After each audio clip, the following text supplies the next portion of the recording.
What is up, guys? It's Swammer here, and today we are actually going to be doing something a little different. Going to be doing a Pokemon preview, and so the reason for that is that we're now into the Catch Cup, and even though, the Catch Cup can definitely be interesting, but with the upcoming release of level 50 and the potential Stardust costs for certain Pokemon, I really just can't justify spending Stardust on this Catch Cup right now uh, because I do want to have some Stardust available for when the level cap increases.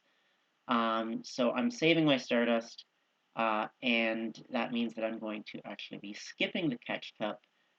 So I'm not going to be doing any battles this week, and that will have the added benefit of giving me some time off. But there is still some very interesting news, and that is that the move sets have been loaded into the game for some of the Pokemon that are going to be released. So I've got Pokemon Go Hub up right here, and it's highlighting the Pokemon that are planning to be released at the beginning of December, December 2nd, I think. What I'm going to do is highlight what I think are going to actually be the most PvP relevant Pokemon, and based off of the movesets that they have. Of course, until the Pokemon actually get released, these movesets will continue to be speculative.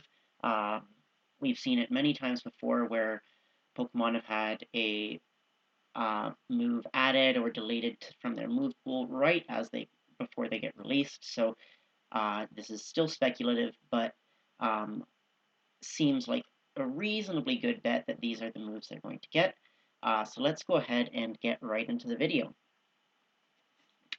Okay, so I'm going to start out with the starters here, and we've got the grass starter here, and the final evolution is Chestnut. Chestnut actually has a unique grass fighting typing, you guys can see here, and what's really quite awesome about the grass fighting typing is that it resists both ground and rock moves. So this is going to be a very solid response to a Galarian Stunfisk.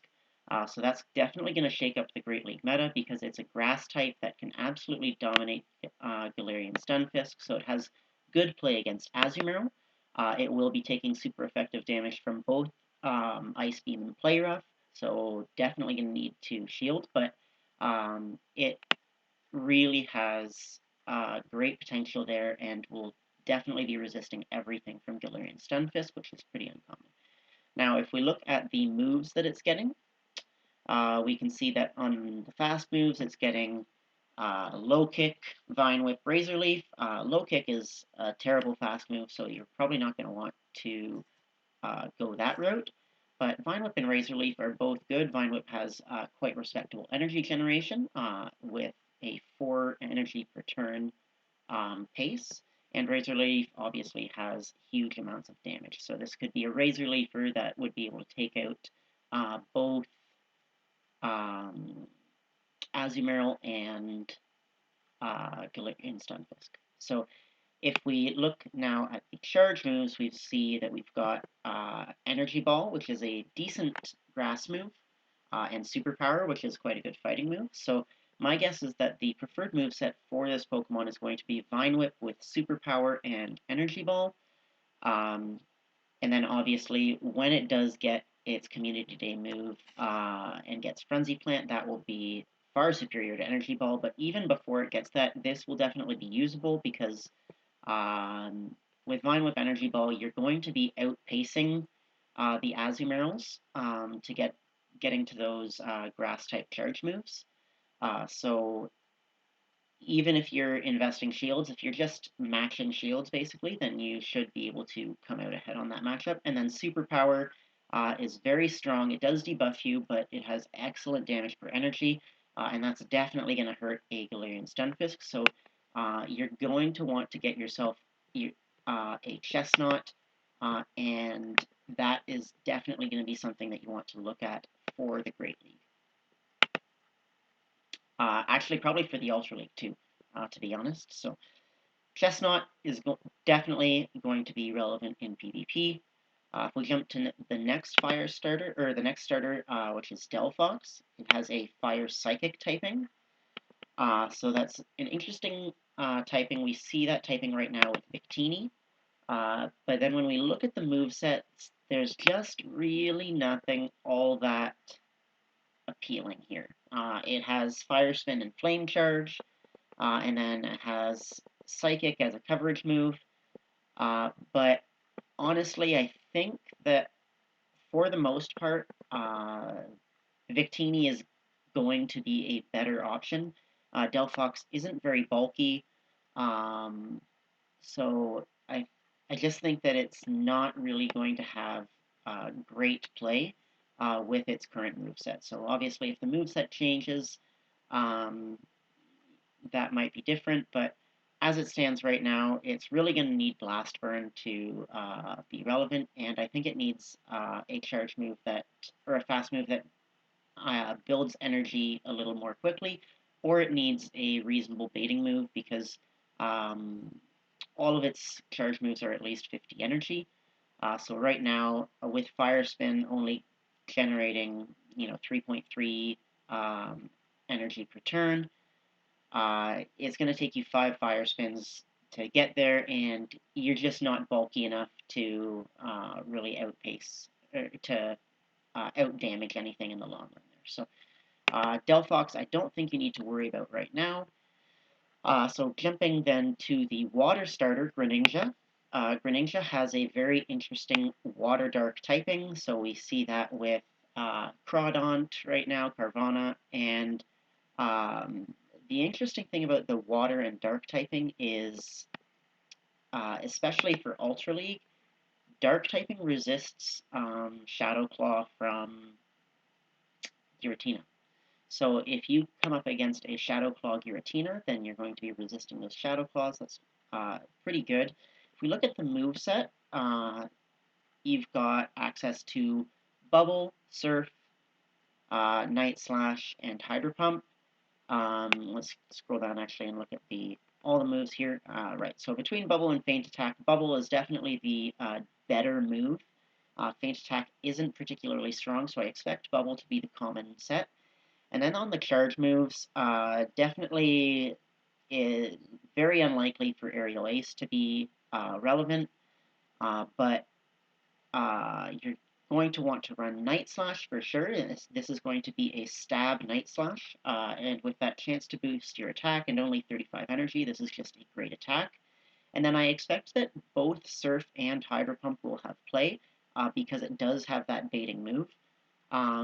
Surf obviously will give you more consistent water damage output, but Hydro Pump is that big nuke that has the potential to really take out something, basically from full and deal a lot of damage. I still expect Night Slash and Surf to be the preferred moveset, but there will definitely be an argument to be made for Hydro Pump over Surf. The one downside to Greninja is if we go back and look at its stats, we can see that it is not particularly bulky. So I think that that's potentially going to hold it back. And with its max CP at 2654, you're actually going to have to get it to quite a high level before you can use it in the Ultra League. So I expect it to have the most play in the Ultra League, but I am not expecting it to really be amazing. I don't even know if it will actually beat Giratina because those bubbles are going to be resisted and it is just not bulky enough. So definitely going to be an interesting Pokemon, but I think that it's not one that you need to rush right away. And so if you get a good one, it's probably worth waiting until you get Hydro Cannon, because once it gets Hydro Cannon, that will definitely be the preferred moveset, going with Hydro Cannon over Surf. So very interesting, cool Pokemon. I know it's a fan favorite, but I do not think that it needs to be a focus to rush right away for PvP. All right, getting into the next Pokemon on the list, and obviously, guys, here I'm just skipping the Pokemon that aren't the final evolution. Sometimes those do have play, but I think that this is the most efficient way to go through it. So next Pokemon on the list is Diggersby. Diggersby has a quite unique ground and normal typing. So that ground typing is going to mean that it's taking super effective damage from uh, ice, water, grass, but it is going to be resisting poison, electric, and maybe just poison and electric. There might be another one. And then, of course, that normal typing is going to be double resisting ghost moves, but taking super effective damage from fighting. So this is a unique typing that we haven't seen before, but if we look at the stats, Diggersby has amazing stats for PvP. It's got massive stamina, it's got massive defense relative to its attack. So, attack stat being the lowest and then defense and stamina being as high as they are is definitely very promising. And right now, with max CP at 1509, you're going to need to get close to 100%. But of course, with the introduction of level 50, this is going to go up. So that'll probably end up more like 16, I don't know, 1650 or 1640 or something like that. So you definitely still will be able to get a sort of more defensive stats oriented IV Pokemon and get it right up to that 1500 cap. So let's go ahead and look at the moves that we got here. So if we look at the fast moves, we've got Quick Attack and Mud Shot. So Quick Attack is an okay move, but obviously Mud Shot is a terrific move, has very good energy gain, so you're going to want to be running Mud Shot on this Pokemon. I'm very confident that that will always be the preferred move set. And then on the charge moves, you've got quite a number of options. Earthquake, I think, is going to be required. It's a very good move. It hits those steel types for super effective damage, and steel is such a dominant type defensively that having that coverage is great. For the second move, I expect that you're going to have two options. One, you can run Fire Punch to have some baiting potential for that Earthquake. Fire Punch does offer some similar coverage, but it gives you coverage over the grasses and ice types that otherwise could give Diggersby a little bit of trouble. The other option, which I think is really interesting, is to run Hyper Beam and go double nuke. This would be a stab Hyper Beam, so that's going to deal a ton of damage, and of course Hyper Beam um, doesn't hit those ghost types, steel types, rock types for very much damage because it's resisted by all of them.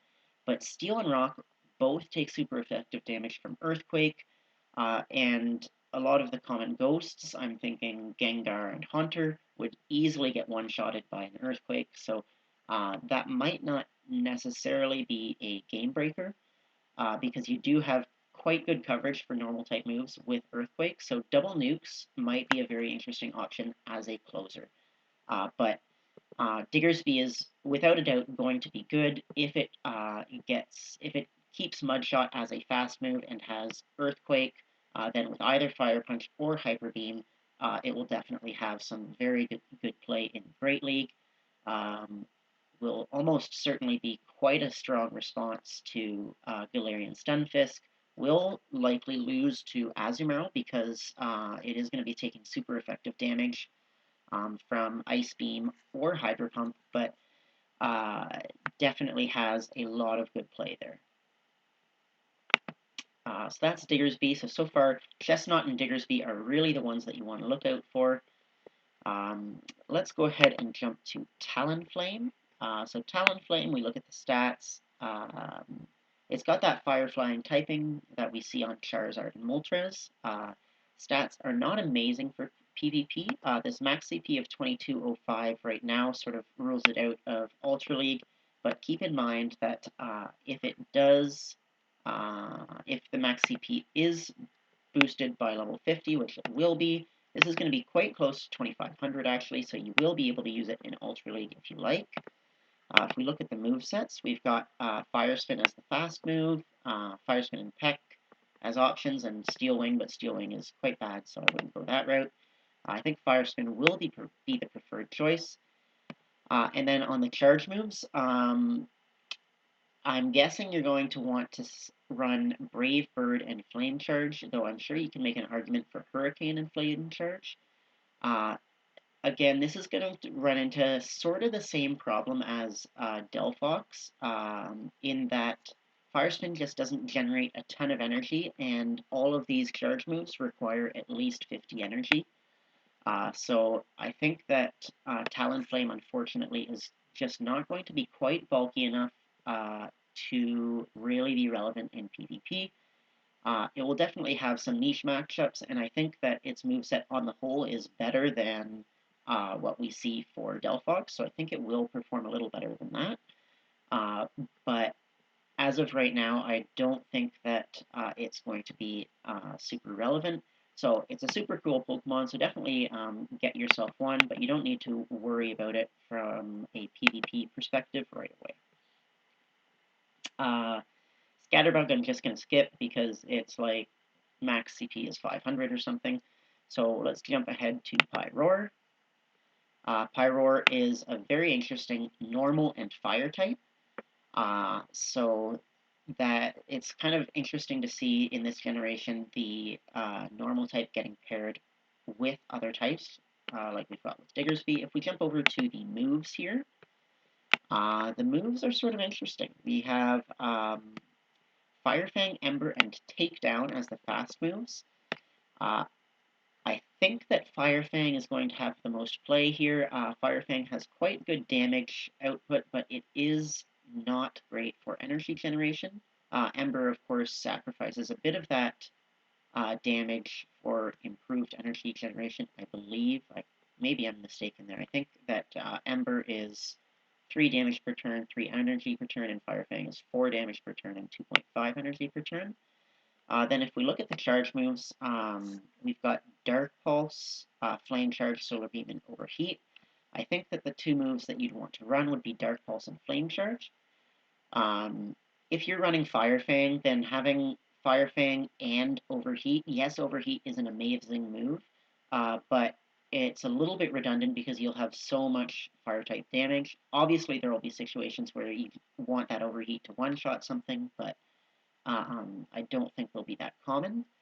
And then Solar Beam is likely just too much energy because with Fire Fan you're not generating energy very quickly. So I expect that the preferred moveset is going to be Dark Pulse and Flame Charge.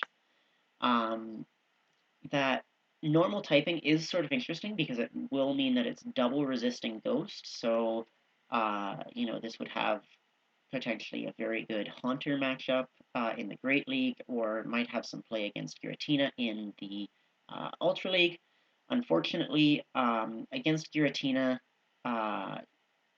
because Giratina is so bulky and has access to Dragon Claw, even though the Shadow Claws would be double resisted, I think that Dragon Claw damage would add up too quickly, and you're just not going to be able to get to those Dark Pulses quickly enough to really deal enough damage to win that matchup. So I'm not expecting Pyroar to have all that much play. If we jump back actually to its stats, we can see that it's not super bulky. So I don't think that Pyroar is going to be all that relevant to begin with. If it gets a fast move that lets it generate energy a little more quickly, then I think it could have some play. But as of right now, I think that, again, super cool looking Pokemon, but not going to be relevant from a PvP perspective to begin with. Klefki is regional to France, so I'm just going to skip that one. Let's go ahead to Noivern here. So if we look at Noivern, it's a dragon flying typing. So we, of course, see typing like that already on Dragonite and Altaria. And all we need to know here is that Dragonite and Altaria are better. It does not have Dragon Breath. You've got Air Slash, which is a half-decent fast move, but then your charge moves are all charge moves that take quite a lot of energy. Don't have Sky Attack. You don't have Dragon Claw. So both Dragonite and Altaria have better moves. So I'm not recommending anybody build this for PvP unless it gets a different move set, because it just has other Pokemon that do the same job better. So go back to this list and get to the last Pokemon on here, which is Meowstic. Meowstic is a pure Psychic type, which actually has some decent bulk to it. Its attack is its lowest stat, so could potentially have some potential for PvP. And it has a ton of interesting moves, to be honest. So Confusion is a pretty good move. You get quite a lot of damage from it, and if you can sneak in a Confusion around an opponent's charge move, then that's a way that you can actually get some extra energy pretty easily, and some extra damage. And then if we look at the charge moves, you've got Psychic, Thunderbolt, and Energy Ball, so you really have pretty good choices when it comes to coverage there. My guess is that running it with maybe Psychic and Energy Ball is the play, but honestly, maybe Thunderbolt and Energy Ball is the right call. Just because Confusion does enough Psychic type damage on its own that you probably aren't going to need a Psychic, uh, excuse me, fast move as well. And Thunderbolt and Energy Ball would let you cover Azumarill very well. It would still give you coverage against Skarmory and other flyers. And you can, I just think that that probably is the most interesting moveset. So, fairly bulky Pokemon that has access to an interesting moveset. So I think that this is going to be another interesting one. I don't think it's going to be as good as either Chestnut or Diggersby, but definitely one that you might want to consider getting your hands on and looking for PvP IVs in the Great League. Max CP is not quite high enough for the Ultra League, though that might change with level 50. Actually, I think it probably will. I think it will probably max around 2400 at that point, so could also think about it for the Ultra League. So that's what's coming up in Generation 6, at least that's being released right away. So thank you guys so much for watching, and I hope to see you in the next video.